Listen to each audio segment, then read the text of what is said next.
So, kamusta po mga ka-Streetwise? Ako po si Takero Miyamoto at welcome po sa aking munting channel. So, mga kababayan, ngayon po nga po, no, November 13. So, 3 araw na po ngayon, no, 3 araw na lang po, matutuloy na po yung rally ng Iglesia ni Cristo. Well, ang sabi nga po ng Iglesia ni Cristo, ito daw po ay peace rally. Sabi. Pero ang tanong ngayon natin dito, bakit may mga nag-leak na itong rally po ng Iglesia ni Cristo nakikipagsabuatan po sa mga Duterte group para pabagsakin si PBBM. Di ba? So kaya nga po mga kababayan, no, nagbabala na rin po ngayon itong si John B. Rimulya, si DILG. O, sabi dito ni John B. Rimulya wants destabilization efforts amid 3-day INC rally. Tingnan ninyo kasi kung peace rally lang yan mga kababayan, okay lang po yan. Oo. Kung nag-rally na kayo nung nakaraan, nung nakarang January, magra-rally na naman kayo ngayon ulit, baka siguro naisip ng Iglesia ni Cristo na successful yung rally nila nung January. Kasi nga, hindi naman po talaga napa-impeach si Sara. O baka this time, baka maging successful naman sila. Ulit. Kung yun ang pakaramdam nila. Di ba? Pero ang point natin dito, no, talaga may lumalabas po talaga sa Intel na ito nga pong rally ng Iglesia ni Cristo magiging kasangkapan para nga po lusubin yung Malacanang. Especially na ngayon nga po, may mga nagsasalita na nga po talaga na ganoon talaga yung mangyayari. Nakita niyo yung post ni Banat Bay. May nagpasa sa akin Si Mami Terry pala yun. Oo. Ito. Post ni Banat Bay ito. Tinan niyo, pakita ko lang sa inyo. Ano to? Coincidence lang ba to? Yan The end is near. Sabi ni Banat. Si Banat ba yan? Medyo malabo lang yung ko. O sabi ni baliktad pa. Pero sabi ni Banat Bay sa post niya, the end is near. Di ba? Ano yan? Coincidence lang. The end is near. Kung kailan malapit na rin po yung rally ng Iglesia ni Cristo, the end is near na rin. So, ewan ko lang sa mga miyembro nga po ng Iglesia ni Cristo, sinasabi ko naman po sa inyo na nire-respeto po natin yung pananampalataya po ninyong relihiyon. Pero pag usaping politika na po, hindi pwedeng hindi kayo pakialaman. Kasi nga po, pinasok nyo na po yung direktoryo ng politika. Baka din nyo naman siguro naisip na baka nagagamit lang kayo. No? Kasi tandaan natin mga babayan, kung meron din dapat sisiyan kung bakit nga po nagnanakaw kung bakit meron magnanakaw ngayon sa gobyerno, kasalanan din po ng Iglesia ni Cristo yan. O paano ka nasabi?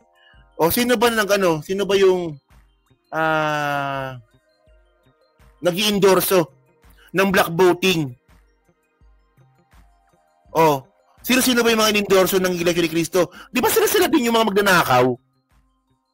Napansin nyo ba yun?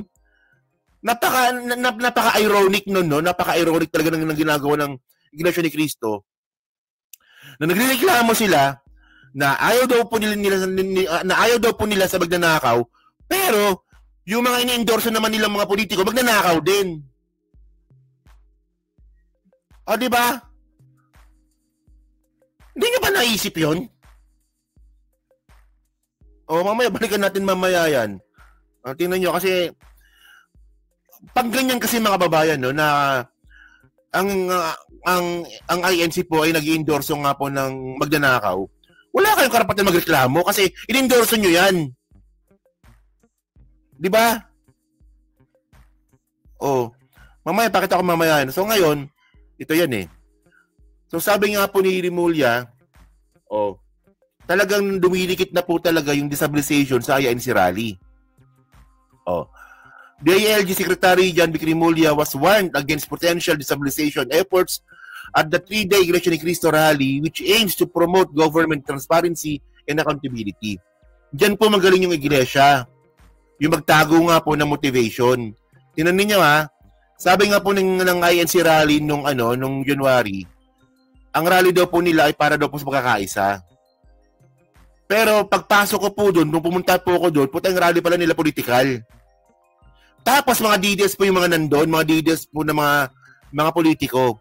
So paano magiging magkakaisa ang rally po na yan nung ginawa nga po ng INC noong January, kung mga DDS yung mga nandun.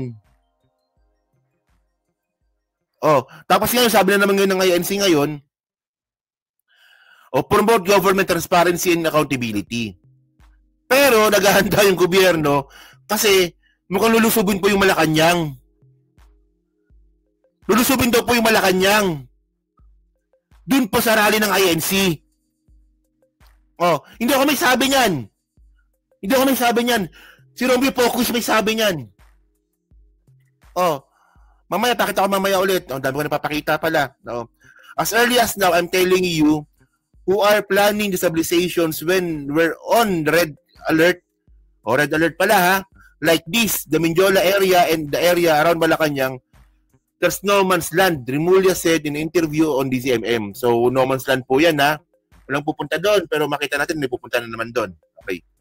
So, ito yung sinasabi ko. Kilala nyo to? Si Romeo Pocus. Yan.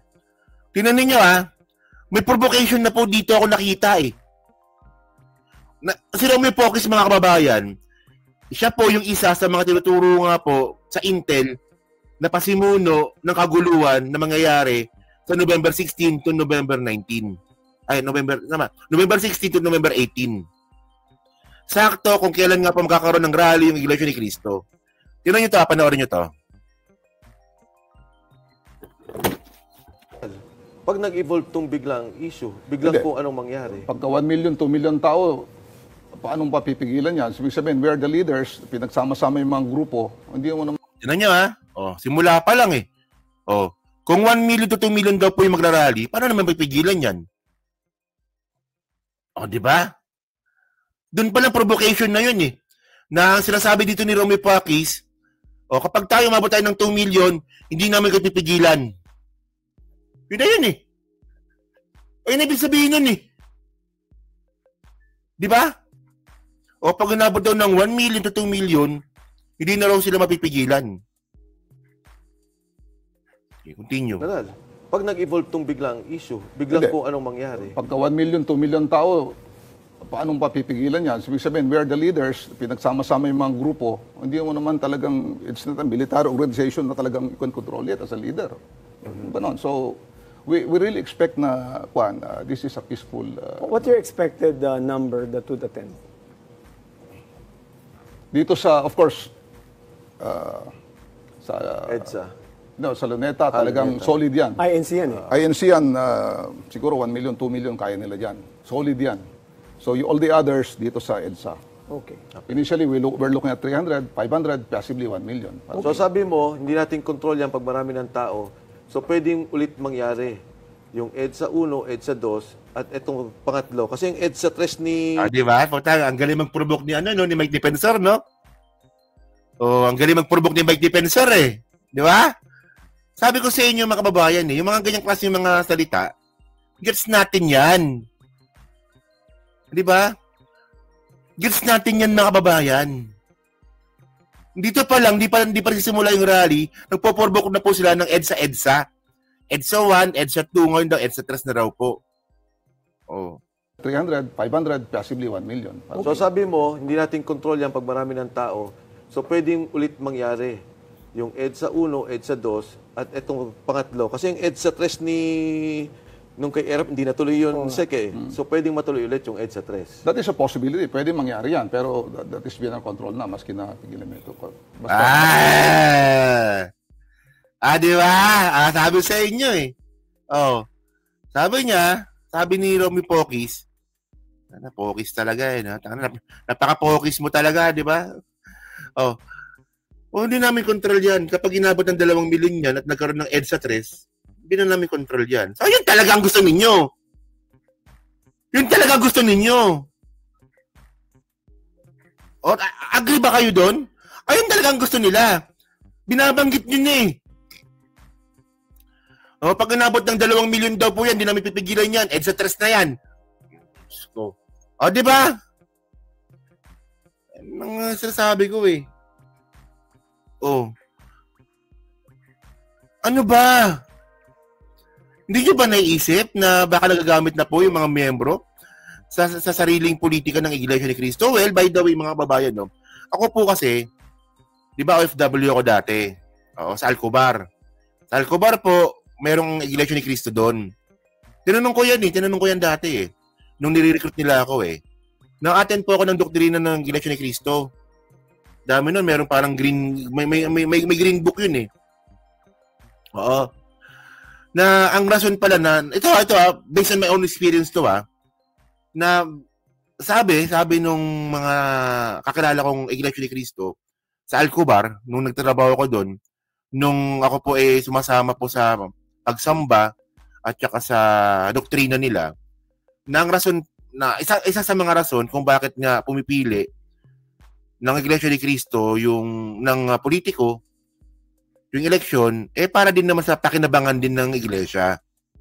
Hindi naman po kasi mag-endorso yung Iglesia ni Cristo kung wala silang pakinabang dito. Di ba? Tama naman, di ba? Logic naman. Napaka-logic ng sagot. Oh. So, by the way, mga kababayan, ito yung sinasabi ko nga kanina.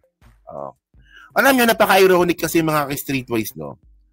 Na kung sino pa yung nang-i-endorso ng mga magnanakaw, sila rin po yung nagrereklamo na bakit sila ninanakawan. Tinan nyo ito.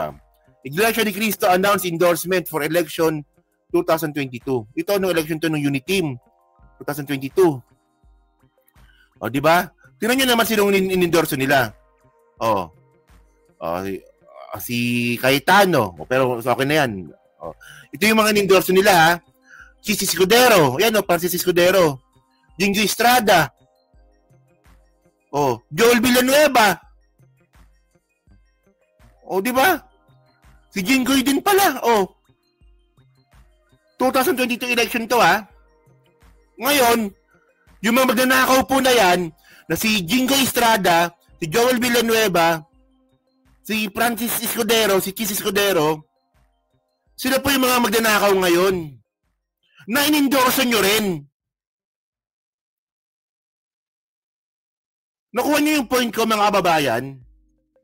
In-endorso nila yung magnanakaw, tapos narireklamo sila ngayon na ninanakawan daw po sila. Ngayon, humingi kayo ng transparency, di ba? Ayan ang sigaw ng iglesia eh. Humingi kami ng transparency. Paano pag kami humingi ng transparency sa inyo? Paano nyo nagawa na piliin yung mga yan?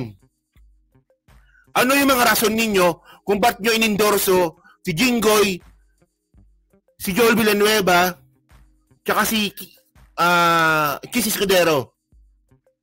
Transparency eh. Di ba gusto nyo yan, transparency? Paano pag kami naman nanghingi ng transparency sa inyo? Ano yung naging rason ninyo? Ano yung naging breakdown ninyo para endorso nyo yung mga yan? Ayan Di ba napaka-ironic mga kababayan? Nagrereklamo sila ngayon, magrarally sila ngayon, 3 araw, 2 milyon ang target nila, na ninanakawan daw po tayo, pero in the first place, sila naman po nag-endorso na magnanakaw. So ano ba? Ito 2022 ito. Si Jinggoy, si Joel Villanueva, at saka si Chis Escudero. Tapos, nung 2025 election, Tabong Revilla, buti na nga lang natalo, Camille Villar, tapos si Bongo. Bongo nasangkot po sa CLTG. Di ba? Nakita niyo yung irony, mga kababayan? Nakita niyo yung irony na ano yung naging rason? Ano yung naging rason kung bakit nila in-endorse itong mga magnanakaw po na to? Meron pa yan eh. Naisama ko ba dito? Ito pa pala. Meron pa pala dito. Ito pa pala. Ito yung mga in-endorse naman ng Iglesia ni Cristo na presidente. Ilan ninyo dapat kami nga manghingi ng accountability sa inyo eh. Kasi kayo rin po yung nang-endorso kay ERAP na convicted plunderer. Si Gloria, alam naman po natin na pinaka-worst na presidente sa history ng Pilipinas at saka si Digong. Ayan in-endorso nyo rin yan, di ba? Si ERAP, si Gloria, tsaka si Digong. May part din po kayo. So, at least you get my point, mga kababayan. Nakakatawa lang, no, na magrereklamo sila na ninanakawan daw po sila. Pero in the first place, nang-endorso naman po sila na magnanakaw. Tinanong ko yan dati eh. Na kasi ang nangyayari kasi dito mga kababayan, no, pagkatapos silang i-endorso po yung mga politikong in-endorso nila, pagkatapos ng eleksyon, parang wala na silang pakialam. Natanong ko rin po yan, no. So sabi naman nakausap ko ng Iglesia ni Cristo, no, nung ako po yung nagpapang-member sa kanila, na hindi na raw po nila hawak yon. Kung in-endorso man daw nila yung isang politiko, kung nanalo man ito, hindi na raw nila hawak yan kung ano na raw po yung gagawin yan pag sila nanalo. Ang pangit ng logic, men. Ang pangit ng logic. Oo, sa totoo lang. Ang pangit ng logic ng ganun. Kasi pag in-endorso mo, dapat may accountability ka rin. Di ba, in-endorso nyo yan eh. Di ba, nanalo yan dahil sa yung isipin nyo lang okay. Yung kay Digong at saka kay Marrojas nun. Dikit yung laban nun eh. Di ba? Dikit yung laban nun. No, isipin nyo lang kung ang in-endorso pala ng Iglesia ni Cristo, si Marrojas, talo si Digong. Talo talaga si Digong. Malaki yung chance na matalo si Digong. So, well, by the way, mga babayan, doon talaga. So ngayon, abangan ngayon natin dito kung ano mangyayari, no? Kung ano mangyayari dito sa November 16. Kung ito ba talagang rally po na sinasabi nga po nila, talaga magiging partito ng destabilization. Sana wag naman po sana. Diba? Sana wag naman po sana. Diba? So yun, no? So yun mga kababayan, so kayo po, no? Ano pa masabi nyo nga po dito sa posibleng nga daw po na destabilization sa mismong araw nga po ng rally na ikinasa ng Iglesia ni Cristo sa November 16 to November 18. Di ba? So, kayo ba, naniniwala ba kayo na ito po ay magiging parte ng kaguluhan? No? Yan, so pa-comment na po sa baba at binabasa ko pong lahat yan. At syempre, yan po sa Team Replay. So, pa-subscribe, di makalabisan, pa-share na po ng video po na to. Okay? So, next topic tayo. So, bantayan rin ng EDSA. Tingnan ko lang, no? Kasi ako, nakilala pala nila ako. No? Ito di ba nung pumunta ako nung rally nung Iglesia ni Cristo nung January, 'di ba? May mga nakakilala pala sa akin doon. Oo. So, tingnan natin. So, tingnan natin kung tayo pa makakapunta. No? Well, gusto ko pumunta sa rally po ng Iglesia sa November 16 para mag-observe. So, tingnan natin. Oo. Okay, so next topic tayo, no?